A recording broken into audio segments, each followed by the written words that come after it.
All right, welcome in, everybody. Ready for another deep dive? Ready when you are. Awesome. I was thinking before we hit record here, how much we just live in tech these days. It's everywhere, right? But do we even notice it half the time? Right. It's like it's just there, like breathing almost. Exactly. So for today's deep dive, I thought we'd take this everyday tech stuff and look at it with fresh eyes, kind of like how a kid sees it. Fun. Where do we even start with that? Well, we've got this great story about a boy, Alex. Alex, okay. And it just follows him through like a normal day, right? But we see all the ways tech is woven into everything he does. It's kind of mind-blowing when you stop to think about it. I bet. What kind of stuff happens? So, first thing, right out the gate, Alex is checking the weather on his phone. Basic. Totally. Deciding bike or bus to school, that kind of thing. But it made me think, we do that all the time, don't we? Make decisions based on what our devices tell us. Oh, yeah, constantly. Like, I don't even look out the window anymore, right? Phone says rain, I grab an umbrella. Me too. But it's kind of amazing, right? This tiny little thing in our pocket has so much power to shape our day. It is. It's like, think about it. This weather app, it's pulling data from who knows where, processing it instantly, and giving us this personalized forecast, all so we can decide, bike or bus. It is wild when you break it down like that. And that's just the start of his day. Later, we see Alex in class, and forget those dusty old computer labs, right? Oh, man, I remember those. Right.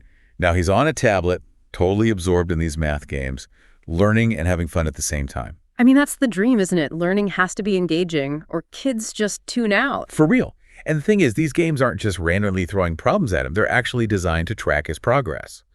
So if he's struggling with, say, fractions, it adjusts, gives him more practice there. That's amazing. It's like personalized tutoring built right into the game. Exactly. And it made me think, this kind of personalized learning is something tech does so well. It can adapt to each kid's needs in a way that a busy teacher with 30 students just can't. Yeah, absolutely. It's a huge advantage. Huge.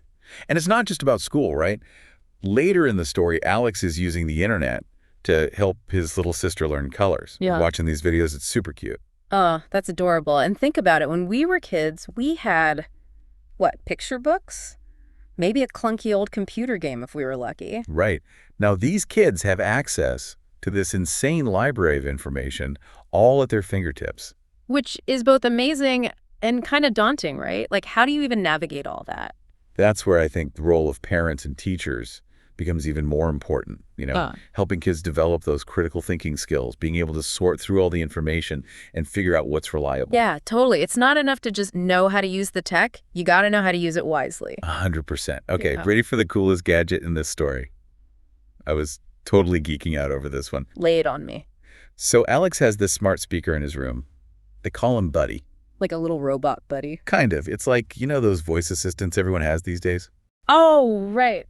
But seeing it through Alex's eyes, it was like this magical thing. He asks Buddy questions, gets spelling help, even jokes around with him. I can totally see that. It's like we're so used to them now, we forget how sci-fi this stuff is. Like I'm talking to a machine and it understands me. That's crazy. Totally. And it's doing real work too, right? Helping Alex with homework, keeping him entertained, even reminding him about his chores. It's becoming such an integral part of our lives, isn't it? Almost like another member of the family. For real. It makes you wonder where this is all heading, Yeah. What's the next level of this voice assistant AI stuff? Who knows? But it's definitely exciting to think about.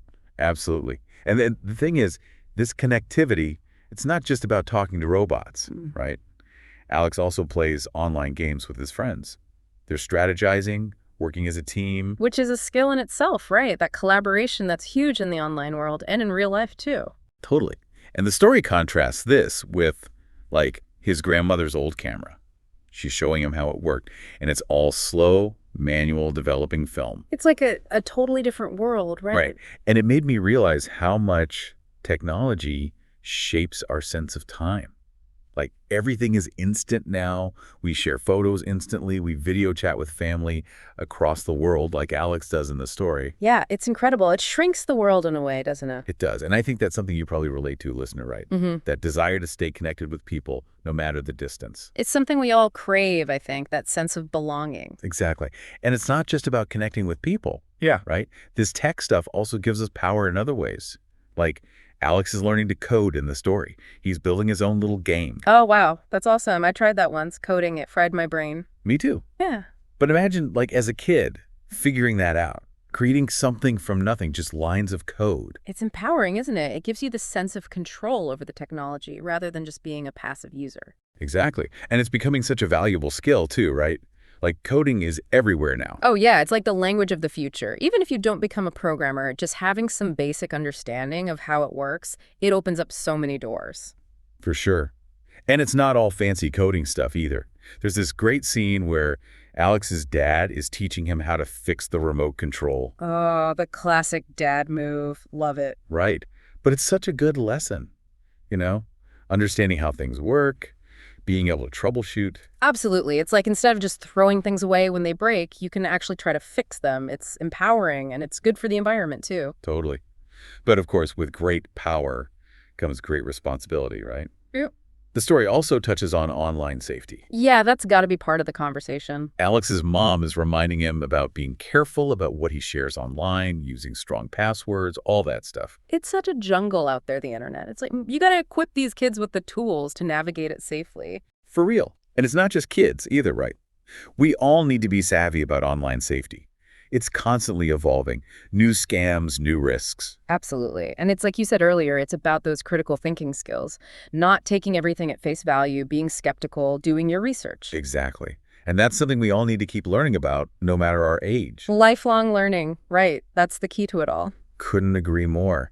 So I think what we can take away from Alex's story, and this whole deep dive really, is that technology is so much more than just the gadgets themselves. It's how we use them, right? Yeah, it's about learning, connecting, solving problems, creating, and yeah, even having fun. Exactly. And as the tech keeps changing, I think the most important thing is to stay curious.